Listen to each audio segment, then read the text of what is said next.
What is going on, everybody? Today we're looking at the LEGO Star Wars ARC-170 Starfighter set 75402 with 497 pieces that retails for $70 US.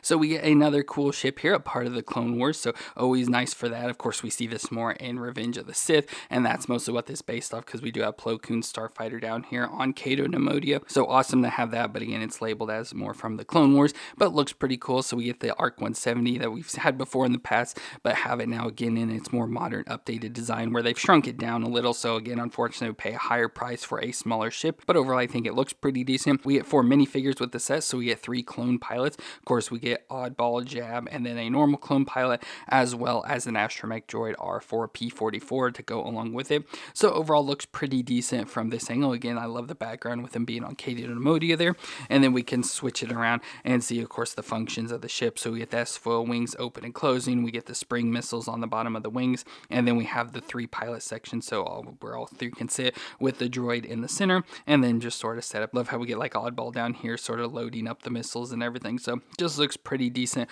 overall for that ship design. And like I said, another cool looking ship. Really like the design and think it's pretty decent. So let's go ahead and look at that ship, but we'll start with the minifigures. So here we have our 4 minifigures, so we'll go ahead and start with Oddball. So Oddball looks pretty nice with this nice design where we get the newer clone pilot helmet design, so it looks really good for that overall. Really like that. Of course, underneath we just see the normal clone head, but I love how it has like the goggle pieces on it. No printing or anything on the back, so as you put the helmet on, it sort of looks like he's wearing the goggles, and there looks pretty good with Oddball's design. So of course they're all going to be the same helmet design, just different colors, where his has like the black design, his little individual logo there on the helmet, and just looks pretty good. Would be nice if there was more printing on it, but overall just a really nice pilot helmet.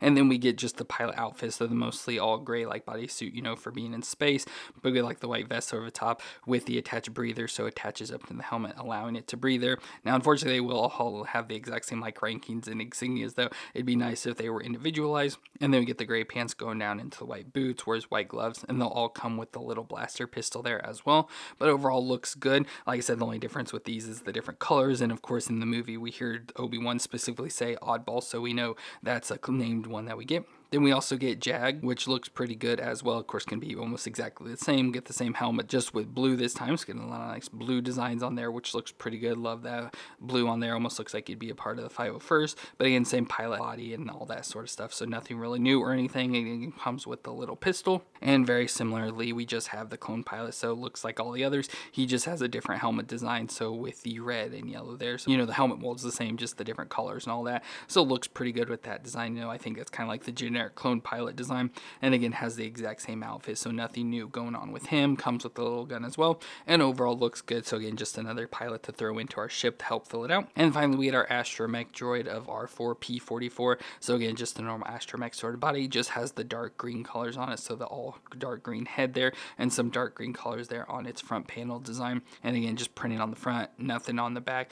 The design goes all the way around the head though, and then the legs are plain as well. So the astromechs are always kind of lacking in design. They're kind of boring, but you know, it's hard to really do much more with what they have, but it looks good overall for R4P44. So those are our 4 minifigures that go along with the ship. So let's go and look at that ship, and then we can throw them into it.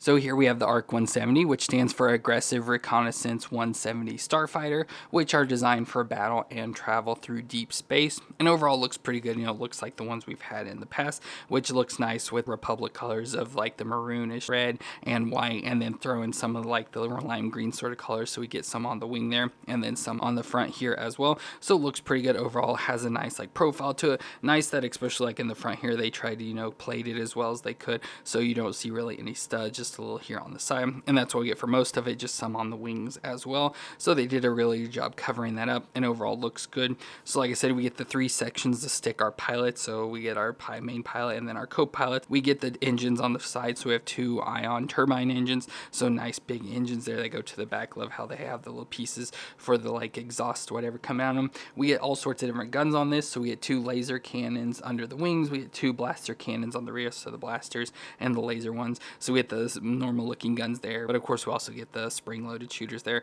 so I'll have to deal with those once again. And then we also get the wing designs, which of course famously for these do open with an S foil, so they help cool down the engines of the ship and everything. Now to make it work on this version of the ship, we just have a little slider piece back here that we move back and forth. So if we want to have it open, we push it one way so it opens them up like that. I know it's hard to get it to see here, but then if we push it down, it closes, so you can open and close just by sliding this piece side to side. So really like that. It makes it nice, easy to get them open. So there we have them in S foil position with the wings wide open, which looks really nice there. Of course on the wings we get the red at the tip pieces going into the wide, again little reds on the side there. Why would be, no, it's not, but it's like the designated for the Republic there. It looks pretty good overall though. And then like I said, of course we have our canopy pilot sections, which look pretty nice. So we can take our different clone pilots. So right in the front here, of course we have the cockpit hood that opens up and see inside. So we have the control panel and little seat there, so we can take like Oddball and put him in the front here. So we can set him down in there, then go to our next section, put Jag in this front one, so he'll fit right in there. And I love how it's got some blue on the side and like a blue panel there in the front, so that it looks good. It's got like a little targeting, so maybe he's controlling like the front guns or whatever. And then we can stick a pilot in the back. His seat's pretty simple, no real design for that. He's just shooting the guns here off the back, so we'll take our co-pilot and put him in the back, so he'll sit in the back like that, and we can close him in. So there we get our pilots. Of course I left him with the guns, so the canopies don't really close too well, so that back pilot can control these guns, which do have some movement, so you can get them to aim around a little there. But then we got to stick our astromech droid in as well, so it goes right in the center between these two. Now I do have issues getting it inside, like I don't know, it like needs a little more space or something to be able to fit it in. Of course obviously without the pilots it'd be much easier, but just like itself, like it keeps getting caught on pieces as I push it down in, and things like that keep happening where part of the ship falls apart there, so I have to deal with that. But there's now the droid inside the ship as well to help pilot it and control different things. So overall there we've got our ARC-170 that looks pretty cool. Really like this design. The one thing I do have downside about it, because you know, like I mentioned, they did like shrink it down some, is that the wings look a little stubby, like especially the longer wings here. I feel it needed to be like extended out, just maybe a few more studs or something to not look as awkward. But besides that, I really like the look of the ship. I like how like nice and clean it looks, how they, you know, got rid of a lot of the studs and stuff, so it makes it look nice and clean, and overall a pretty nice design. Now of course I do have an older one, or the original one, so all the way back in 2005 when Revenge of the Sith came out, they had an ARC-170 which I was able to get back in the day, and I was able to get it out of storage and put it back together and all that. So just want to show that, especially the size difference, which I know it's going to be hard to see because I can't really get stuff to fit in the camera. Maybe if I set it on top you can see the size difference, you know, how much they shrunk down the wings, how much the front looks smaller and everything. So just like I said, smaller size of the ship, I can't really get to fit in the camera to show you any more than what I have here, but it's definitely much smaller, not like crazy ridiculous smaller, you know, just a little bit smaller in size. So of course a big difference there. And like I said, especially with old wings from this one, which still work, you can do the S-foils by twisting this little piece back here, and it'll get the wings to slowly start lifting up. As you see, they're starting to separate there, so you can do that. It just takes a lot longer. So on this new one it's much easier just to switch the little piece back and forth to get the wings to open and close. So it's just nice, you can easily just do that back and forth, and works a lot easier. So like I said, a lot of good stuff with this new one. Just wish the wings were a little bit more extended out so they'd work a little bit, or look a little better I should say, just because like I said they look so short and stubby. But besides that, a really good looking ship, so I really like the look.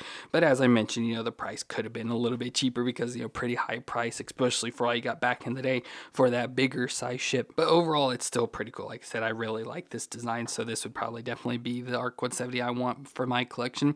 But let me know what you thought of the ship down in the comments, and if you enjoyed my review, let me know what that like, and don't forget to hit the subscribe button to see more. But I want to thank you all for watching. I hope you all stay awesome out there, and I'll see you in our next review.